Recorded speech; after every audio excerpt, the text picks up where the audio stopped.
Hello and welcome to today's video.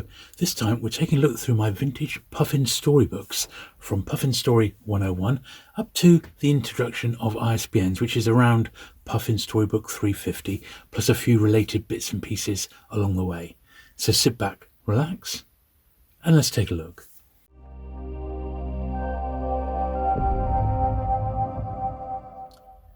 Okay, so straight into it with Puffin Storybook 101, which is this one here. They're all numbered at the bottom of the spine. And I have previously covered the first 100 Puffin Storybooks, which actually got complete now in a previous video. So I will link to that one at the end if you'd like to see the first 100 or so Puffin Storybooks. But this is basically everything from number 101, which is this one, Robin Hood, up to approximately Puffin Storybook 350, which is around the time that ISBNs got introduced in the UK, which is sort of my cut-off point for collecting vintage paperbacks in general.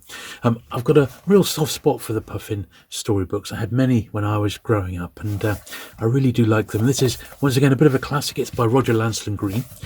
This one dates from just, I think, mid-1950s, as I recall.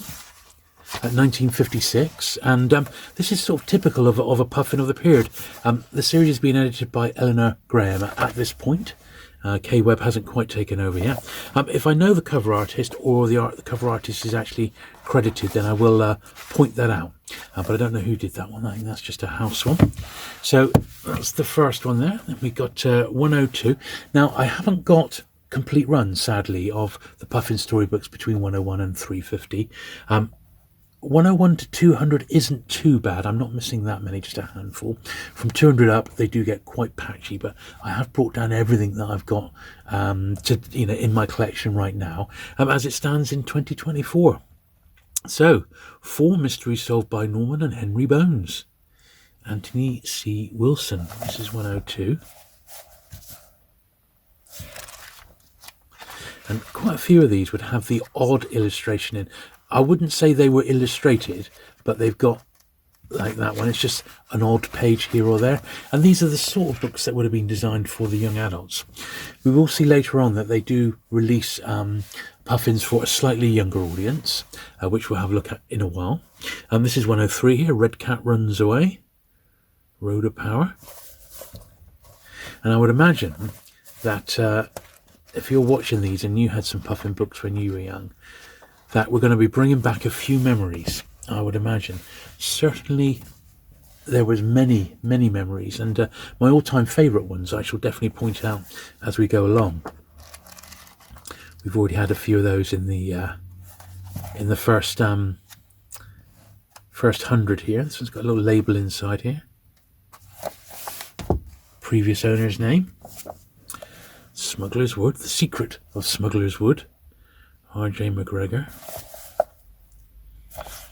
Another cover by looks like Andrews. Storm Ahead, Monica Edwards. It's one of those ones with a bit of a wraparound cover. So, like that. Very nice. I love it when they do that. Moon Ahead. Leslie Greener, another one with a wraparound jacket. Juvenile science fiction. Magic in My Pocket, a selection of tales by Alison Utley.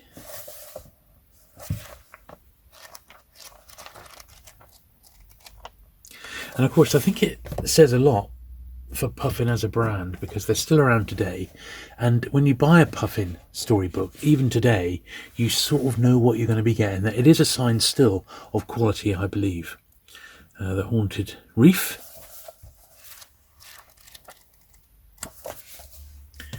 And here's an absolutely gorgeous one, The Borrowers.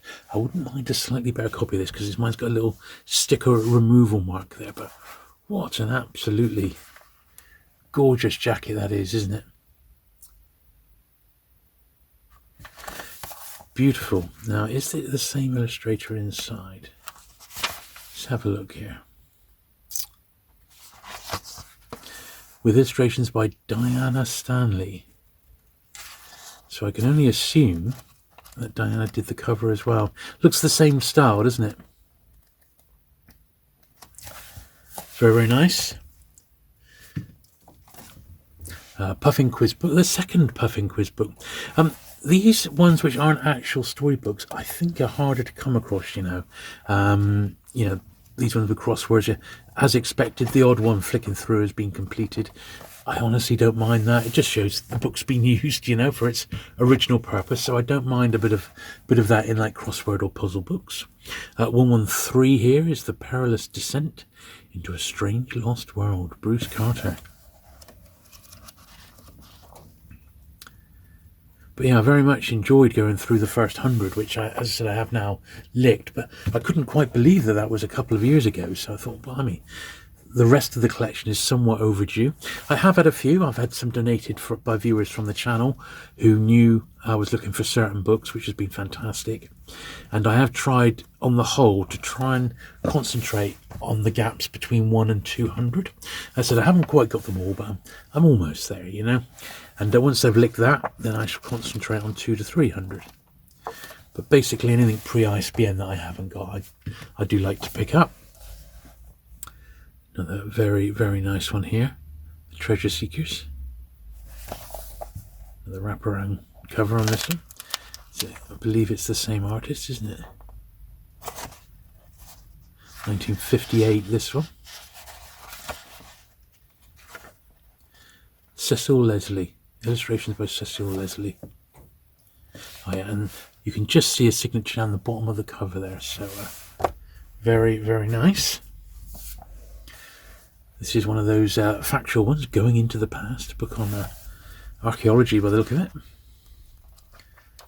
For the budding archaeologist. Here's another one in that sort of vein, Going to the Opera, which is aimed at the youngster. Another one by Roger Lancelyn Green, Tales of the Greek Heroes. This is sort of his specialty. I remember when I had my shop in the 90s, we bought out a Sherlock Holmes museum, which was based on Dartmoor. And Roger Lancelyn Green's son, Richard Lancelyn Green, was a huge Sherlock Holmes fan. He's not around anymore. But he actually bought some bits from that museum. And I remember, it was done over email, I remember saying to him, "Oh, are you the son of Roger Lancelyn Green?" He said, "Yeah, he was my dad." So there you go. And another one by him now, The Tale of Troy. But yes, quite an interesting story about Richard Lancelyn Green. Worth a Google. I'll just leave it at that. Right, a Puffin Quartet of Poets. So 121 here. It's Evie Rue. He was, I don't know if I did, yes, some recognisable names here. Evie Rue was the chap behind the Penguin Classics. That was his thing. The Would Be Guess. Nesbit again.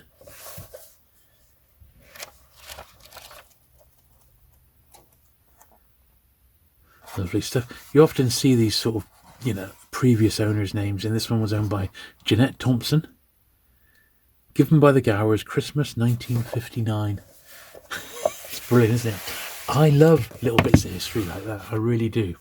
It's and it's in pen, so there's no way I'm going to be able to rub it out, but it's just nice to have it. Adventure of the Little Wooden Horse. I think this is one which, although not specifically marked as such, as like a young Puffin, I think they call them, I think this one is actually for slightly younger readers than what some of the books we've been looking at. Here's a real favourite of mine. I remember loving this one as a kid, Emil and the Detectives. It's translated from, I think, the French or Dutch or something like that. Let's have a little look. Or maybe even Belgian. It's staying in Berlin, so it's from German. It was German. Translated from the German by Eileen Hall. I absolutely love this, and I think 1959.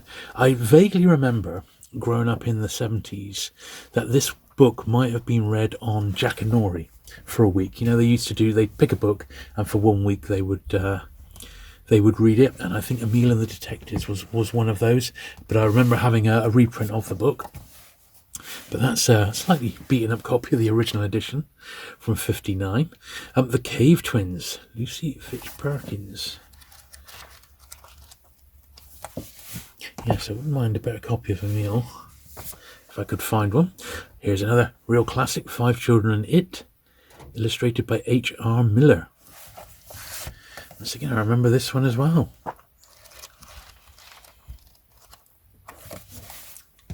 They do bring back lots of memories, these Puffins. Another classic again, Phoenix and the Carpet.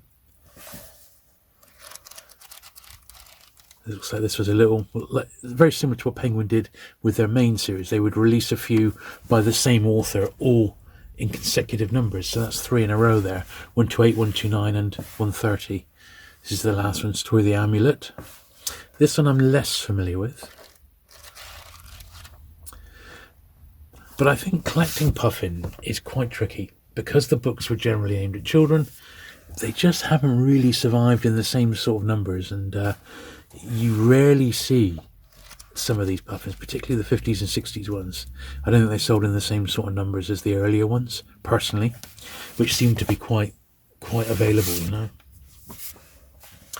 The Good Master. Don't know this one. 133.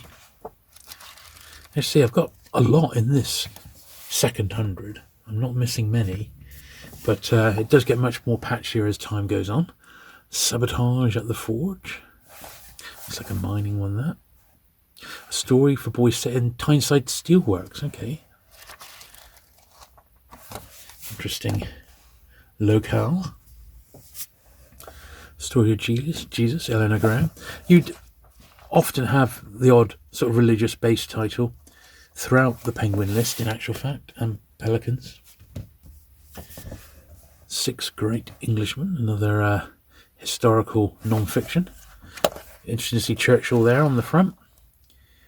He would have still been alive in 1960.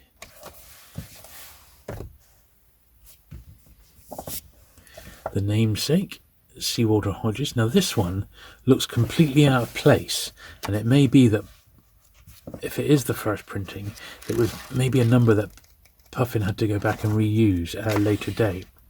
Yeah, so this is the first printing with this number of 136, but it's from 1967, so much later. As you can see, the style is completely changed, but these are in numerical order, first printing, rather than published order. Another beautiful one here, Borrowers Afield. I love all the Borrowers books. I think they're gorgeous. This is one I got very early on in my Puffin collecting career, I seem to recall. This may even be like an upgrade from my original one. Diana Stanley again did the artwork. Gorgeous. Saga of Asgard. Another one by Roger Lancelyn Green.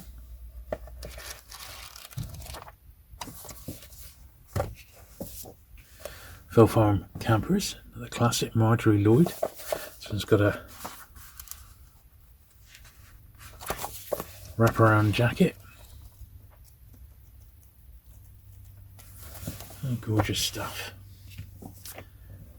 And a Fargen's book, Stories versus Plays. This one illustrated quite proudly by Edward Ardizoni. He did quite a bit for Penguin and Puffin. I really like his artwork. It's gorgeous. This is a beautiful example. Then we got the second Puffin quiz book, Norman and Margaret Dixon. This is 142. Good stuff. 100 million francs, Paul Berner. And I remember when my children were growing up. They're both fully grown now.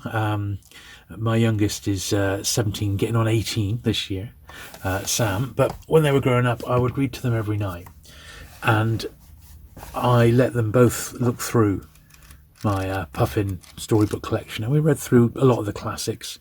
We did all the sort of the rock. We weren't straight into picture books. Then we went on to the books like this, Puffin storybooks, and we did some of the later ones which aren't in my collection. All the early Roald Dahls, which I loved as a kid as well. Charlie and the Chocolate Factory, and Danny Champion of the World was another one of my favourites. But they pulled a few out from here, which I read to them, and they still remember now they're a bit older, they still remember the stories that I read to them as they were growing up. So I do heartily, if you've got any children of a young age, or maybe even grandchildren, do read to them, because it will be a memory that I think they will always have with them. I really do believe that. So yeah, I'm a big proponent of a story at bedtime. Here's a classic here, the Railway Children. Eating this bit again. Yeah, it's just sort of typical of a Puffin book. Sadly, they do get the odd little bit of youngsters graffiti, but I don't mind really. 4 feet and 2. Another like a poetry one here. That one does appear unread, so I don't think that's had a lot of use. Here's quite a collectible one by Tove Jansson. I did actually have a mid-1970s Tove Jansson Moomin Puffin box set, and over 10 years ago I showed it on my Instagram page, Penguin Book Day, and someone from Japan mailed me and they said, I've just got to have it, like, name your price. And at the time I think I picked it up for about £15. I had 4 books in, 4 Moomin books, and it was post ISBN, so it was not really my main period of collecting. So I said, well, I don't really want to get rid of it, but you know, if you want it, it's going to be a couple of £100. They said, yeah, all right. So there we go. It does regularly sell for upwards of 100. I mean, even today. So so I have no longer got it, but I have still got that one, which is the original first Moomin book. Tiger in the Dark. But yeah, I never forget that. So I don't really regret it, because I got a really good price for it. But at the same time, the Moomin stuff is super collectible. So The Wheel on the School, 152. And we are getting through it. Probably about a third of the way through, to give you an idea. We're probably looking at about an hour-long video, I reckon. The Log of the Ark. But I'm sure you won't mind if you enjoy looking through these puffins as much as I do. It will be an hour well spent.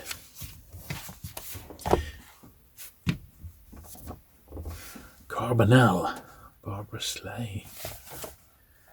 Interesting one, isn't it? And I would make no judgment when my kids were pulling out which ones they wanted to read. I would just go with whatever they fancied, good or bad. Noel Stritfield, most famous, I suppose, for ballet shoes. This is one of her other ones, Painted Garden. Another gorgeous wraparound jacket. They really are terrific, aren't they?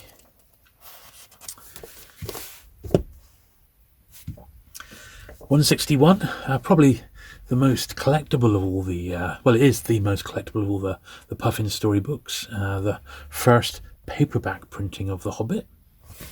Pauline Baines did the jacket, which resides in a university museum in America with her rest of her library.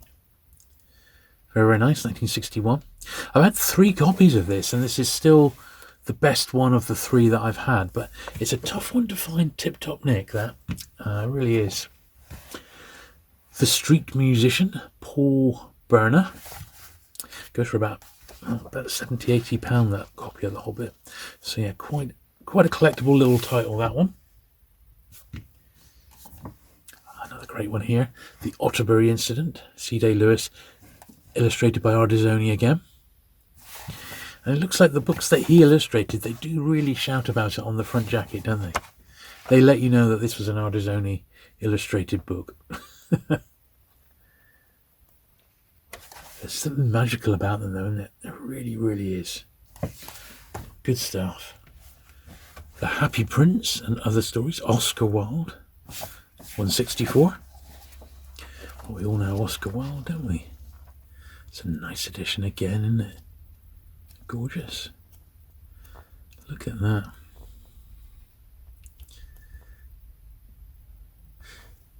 Illustrated by Lars Boe. That's a name I don't really know. I don't know Lars Boe. A classic. The 101 Dalmatians, Dodie Smith. Yes, this is the book that the film was based on. rather than the other way around.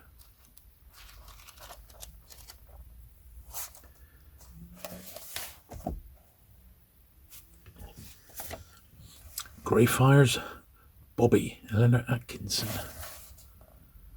Don't know anything about that.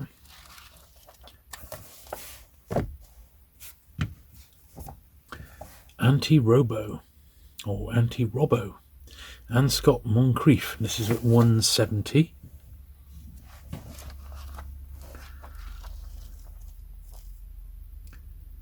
(1962). I noticed Kay Webb has now taken over. I'm not sure exactly when that happened. I think it was around the time of The Hobbit anyway. So, worth noting there. The first Puffin of Swallows and Amazons, Arthur Ransom. Still in print today, of course. Number 171. Great book. Absolutely great book. Sold a lot of this in the 90s. I remember they did some beautiful hardback editions with these style of artwork, the style of covers on them, illustrated by the author. So yeah, it must have been Ransom's own jackets were on them, and they were in these beautiful, maybe they were facsimile hardbacks, I'm not sure, but they were fantastic. C.S. Lewis now prints Caspian. These are also all in print, the C.S. Lewis series. Once again, quite collectible in Puffin first edition. You know, you see these go for £8 to £10 sometimes, that much, you know. Hunt Royal. Whereas most Puffin storybooks are, you know, anything from £1 to £4, I suppose, depending on the condition and the title. The Fair to Middling, Arthur Calder Marshall. Don't know anything about that.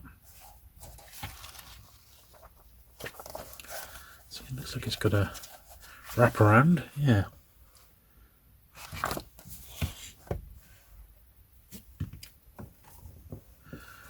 Poems, Walter de la Mare. You have to wonder how well the poetry sort of titles actually sold. How to Be Top, this was a bestseller, wasn't it? Jeffrey Williams and Ronald Searle doing the illustrations. It's a big hit in hardback. And I'm sure the Puffin sold many, many copies. 1962. That's great, isn't it?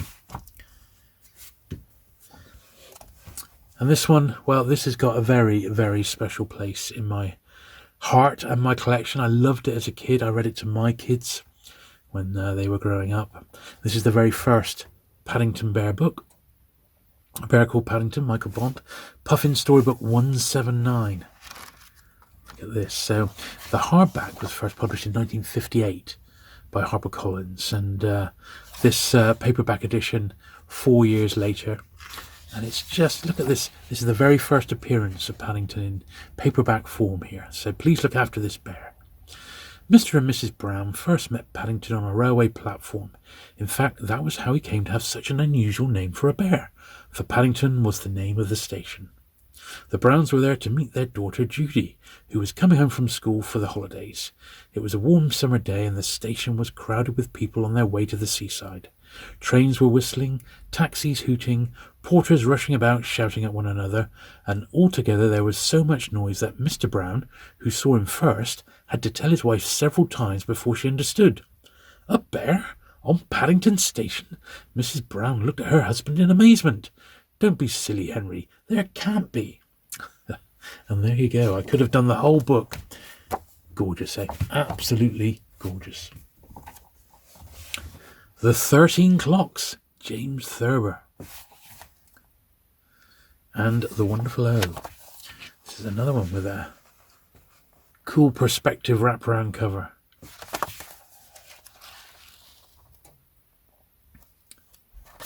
Another one, like Ronald Searle again. The illustrations. There's a lot of illustrations in there.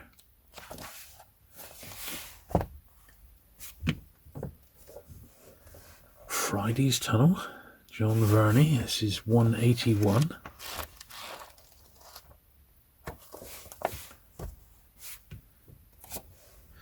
The Cricket in Times Square, George Selden.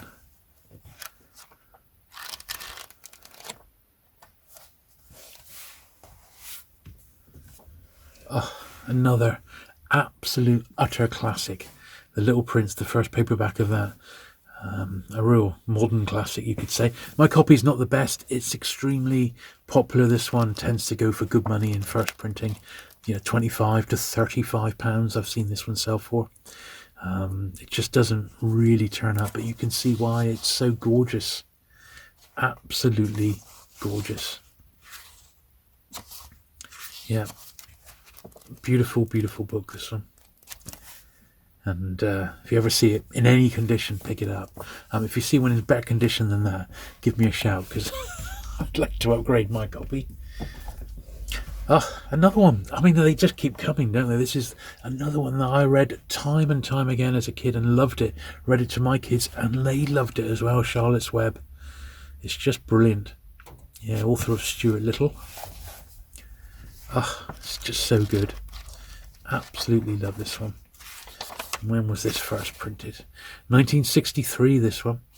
Still in print today, of course. I think they even use the original Puffin jacket. Garth Williams. Brilliant stuff. Recommended, that one. Recommended. Songbird's Grove. Okay, something I don't know a lot about. I haven't read this one. Let me slide that pile over there. The Midnight Folk, John Masefield.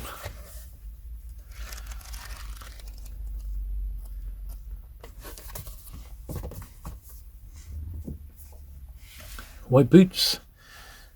Not ballet shoes, but white boots. These are skis.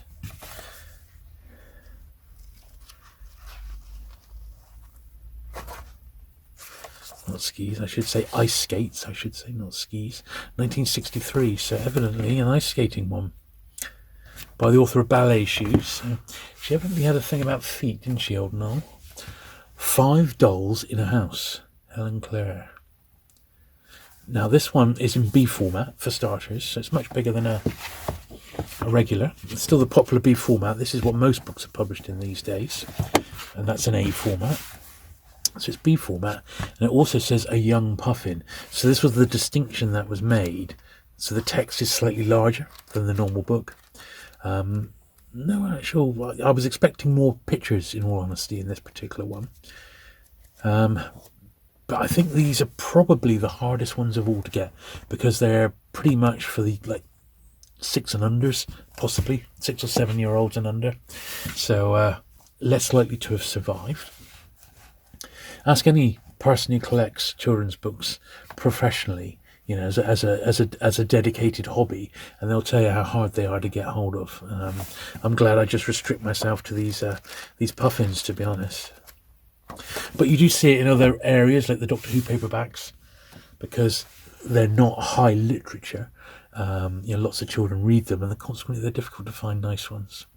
Another C.S. Lewis here, The Magician's Nephew. So they're quite scarce, these. And 1963 we're up to now. So we go up as far as about 68, 69. Alan Garner, The Weird Stone of Briskamin.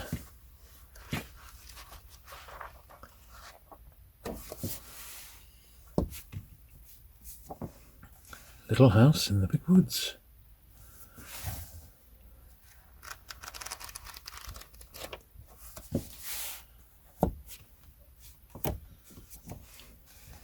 Parcel of Trees. This one says a Puffin original. A few of them do that. Means that this was literally where they were first printed. Yeah, first published 1965. So an early Puffin paperback original, a PBO. Here's a classic. This one actually came from a donation from a viewer a couple of years ago, Stick of the Dump. I've been having trouble finding this one online, and I could find copies, but they were always more than £20, and this particular viewer had a double of it, so he said, well, you can have it. So thank you very, very much for that.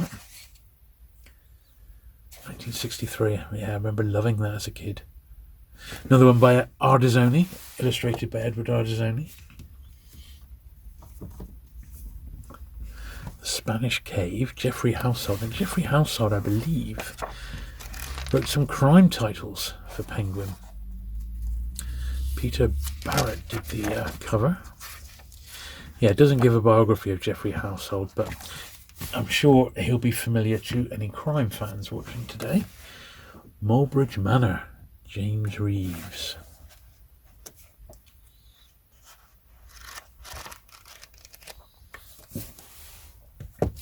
Now another one in the B format, and this is number 200. So the Puffin Book of Nursery Rhymes. Nice copy of this one. Pretty nice, that. Yes, pleased to have that one. 201, Further Adventures of the Family from One End Street. Eve Garnett, writer and illustrator. Lovely. Classic stuff. That's really nice, that. Warden's Niece, I believe this is another classic. I remember having this one a long time.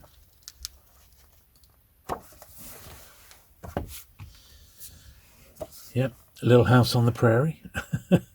Laura Ingalls Wilder. You may remember the TV show of the same name. Okay, well, a nice copy of that one.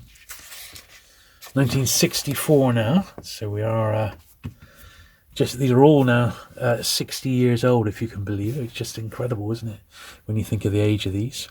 Another C.S. Lewis, The Last Battle. Bit of a beaten up copy of this one, but as I said, some of them are very tough to find in any condition, you know, in the first printings at least. They are all they're all kept in print a long time. A Dog So Small, Philippa Pierce.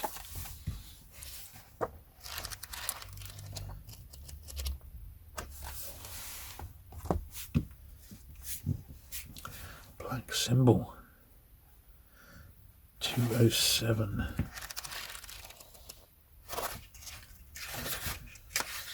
It's nice, isn't it? Very, very nice. They have got a real good level of quality, these books. They really do. Springfield Home.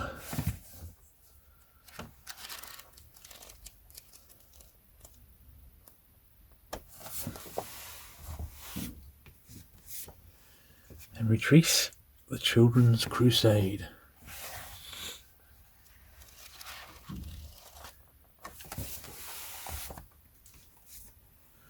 The Children Who Stayed Behind, Bruce Carter.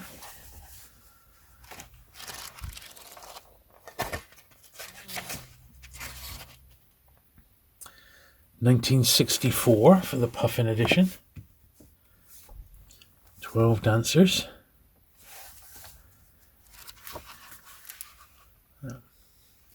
Another nice wraparound.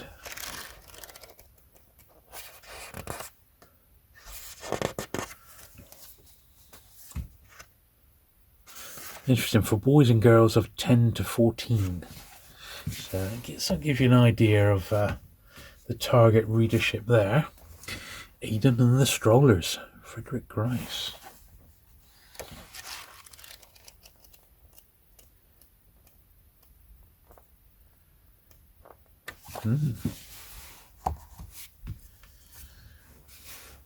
Rose in the Ring, William M. Thackeray. There's a slightly loose binding. That looks like a young classic. We Couldn't Leave Dina.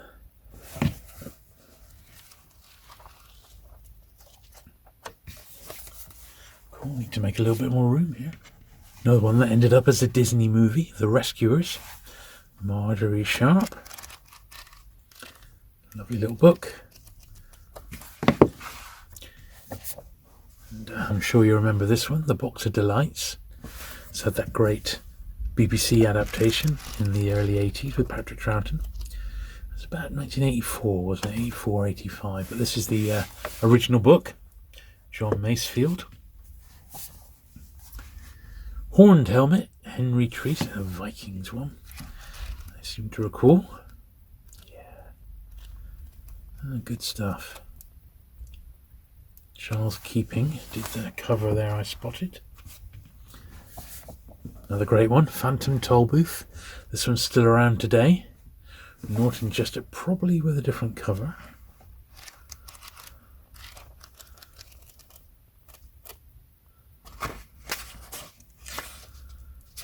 (1965) for the Puffin printing. A Valley Full of Pipers. I have to say, it's been ages since I picked up any new Puffins. They just haven't seemed to have come my way, and they haven't turned up in any sort of collections lately. Silverchair, another classic, C.S. Lewis. These are all still in print.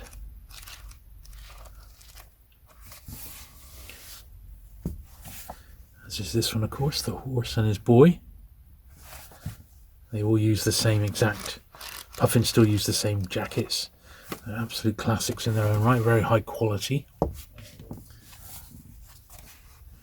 The Rose Round.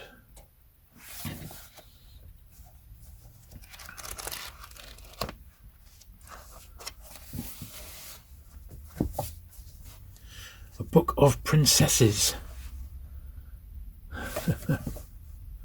Oh. For the right person, I'm sure that's a great book. Here's another one by Clive King, the 22 Letters. This is another one I've had for a long, long time. I actually read this as a kid, but I can't remember a thing about it. But yeah, it was the Stick of the Dump Author again. Looks good, doesn't it? 1966, that one. Jim Davis.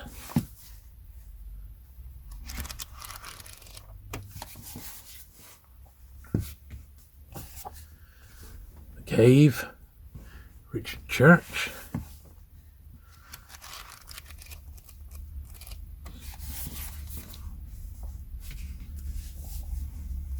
The Day the Ceiling Fell Down. Oh dear.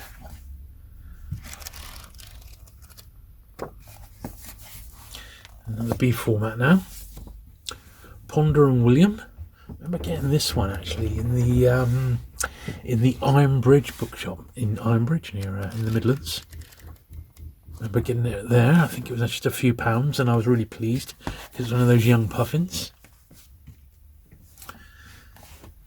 Another beautiful, beautiful Paddington book, and this one's extra special. Once again, it came from a channel viewer. It wasn't actually the one I was thinking of. It's actually a different one, but gorgeous all the same. Gorgeous. Island of the Blue Dolphins. This has got a picture jacket on this one. A Newbery Award winner. Not sure if this is like non-fiction then, maybe. Based on the true story. There you go. See? That would be why. Another young Puffin, Rumour Godden no less. Miss Happiness and Miss Flower. See the print slightly larger, more spaced out. These are scarce, I'm telling you that now. Young Puffins in B format generally are the hardest ones to find. Professor Brainstorm's Treasure Hunt. Norman Hunter. I like all the Professor Brainstorm books. Now, we've got a few Dr. Dolittles. This is the first one, I believe. Story of Dr. Dolittle, Hugh Lofting. Very, very nice. They've all got the same sort of cover designs, as we'll see in a minute. This is Puffin 289. I've seen if I could see the illustrator, but I cannot. So it might even be the author, I don't know. The Growing Summer, Noel Stratfield again.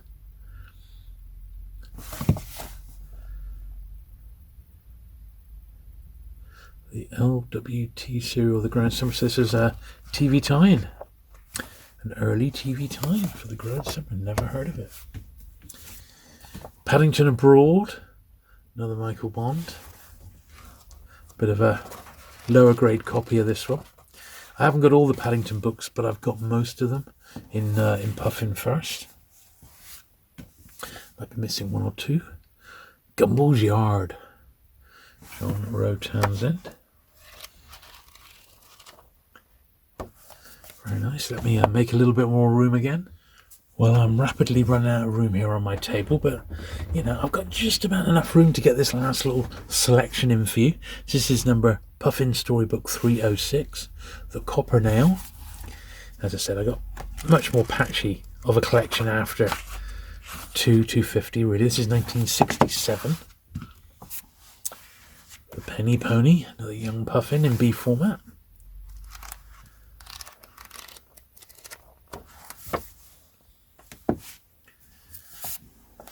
Sand, William Main. A lot of these Puffins from this period have got the same bright pink spine. It almost gives them an identity. Don't like it myself. I love the earlier ones with the mixture of jacket spines. I think they're better. This is a favourite. Joan Aitken, Walls of Willoughby Chase. Absolutely gorgeous one. Lovely cover as well. Oh, it's just great, that. It's got a bit of fading of the spine, but even so, it's just a great book, this one. Pat Marriott did the illustrations. Look at that. Lovely, eh? It is gorgeous. Very, very nice one, that. The 4-Story Mistake, Elizabeth Enright.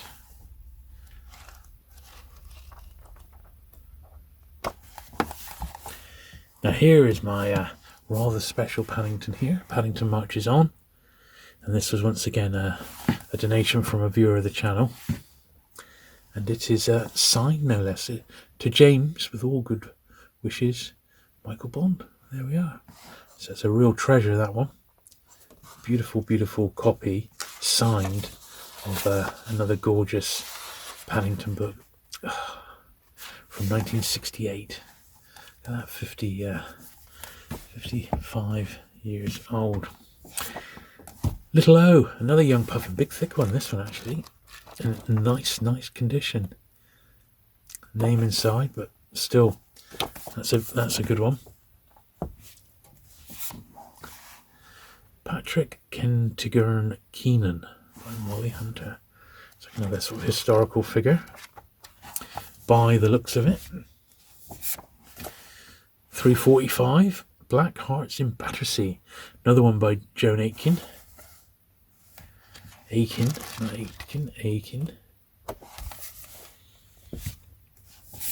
And another one, Nightbirds of Nantucket. That was 345. This is 346.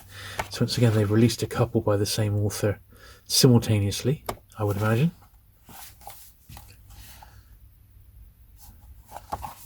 Nice jacket, that, very interesting. The Great House, Cynthia Harnett.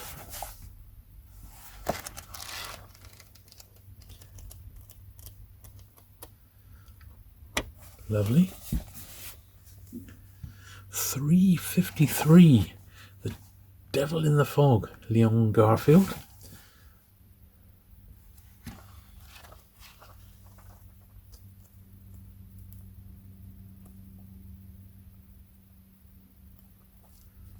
Very nice. Yeah, quite a big author. Then we've got Roller Skates, another absolute classic. Ruth Sawyer. This one's still in print today.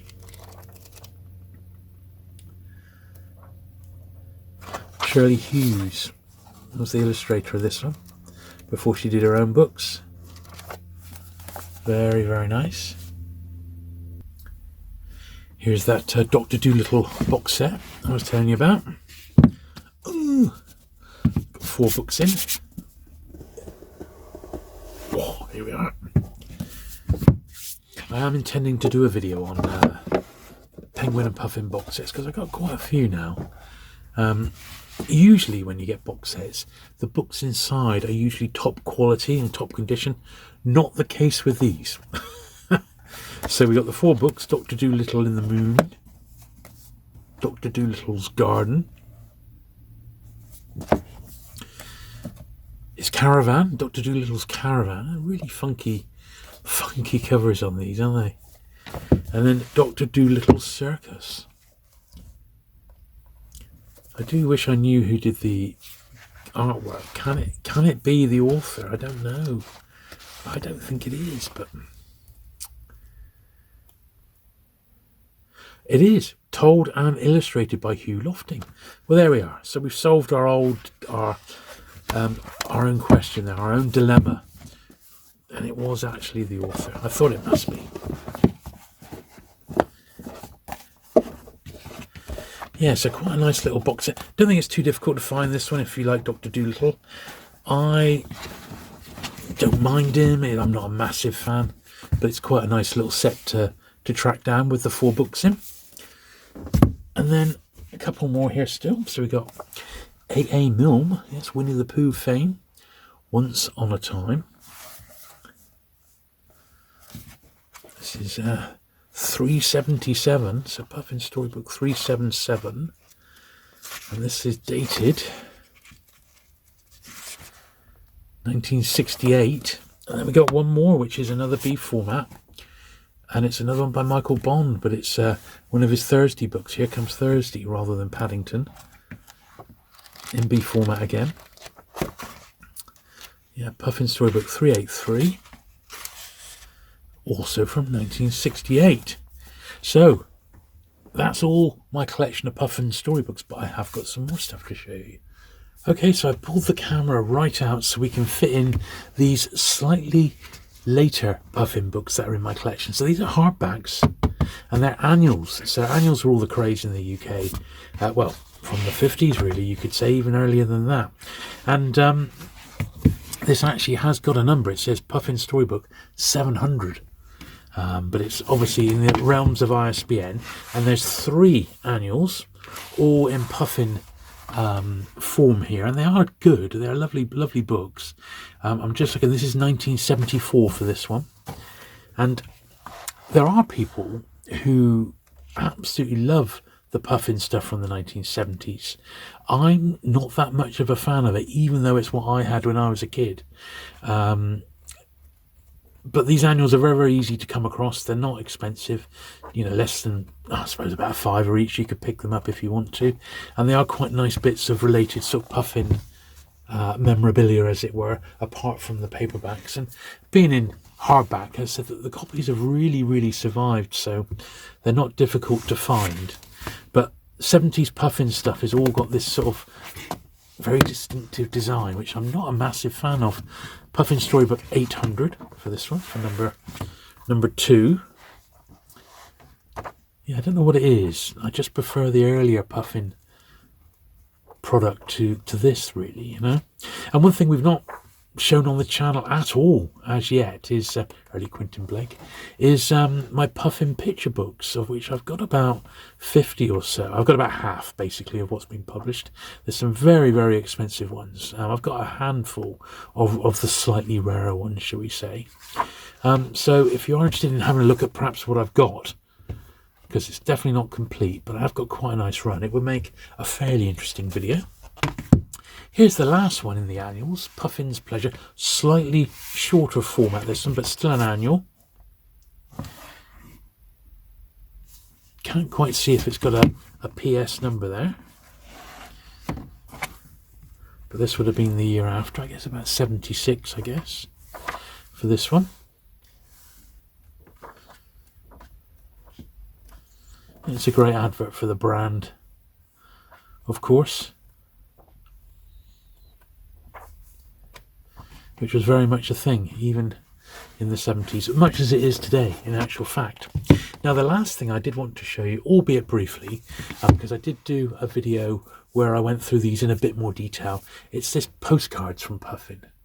Yeah, so if this has whetted your appetite, really, and you'd like to pick up a few Puffin storybooks, well, this might also whet your appetite a little bit further, because this is a box, which I still believe you can get this. This is postcards of all the, not all, but lots of classic Puffin jackets. These are some of the picture books I was telling you about. I actually do have that one. So it's picture books, and it's also Puffin Story Books. That's the very first Puffin there. And gives you a little bit about it on the back. So if this has whetted your appetite, you might want to track this little box set down. You can get them off Amazon. I'll put a link to this box set in the description down below.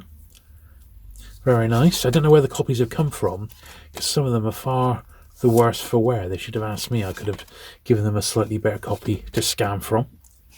Maybe these are the ones from the Penguin archive, but these were ones like that were covered in the original first 100 Puffin videos, which I shall link to in a minute, because we are sadly at the end of the video. So I hope you've enjoyed looking through these. I definitely have. It's a great imprint, isn't it, Puffin? I mean, it really, really is. We saw that one today, didn't we? It really, really is. And I think it is very much part of the Penguin story. And I've always had a soft spot for Puffin, and I really enjoy collecting them, as I think you probably got the gist of that there. So there you go. I hope you enjoyed that little tour of my Puffin storybooks from, what was it, 1956, 1957, up to 1968. Some fantastic stuff in there, and I just absolutely love collecting them. If you have enjoyed today's video, do please give it a thumbs up. Do please hit the subscribe button if you've not already, for regular vintage paperback content, and I'll look forward to seeing you again very soon. Bye.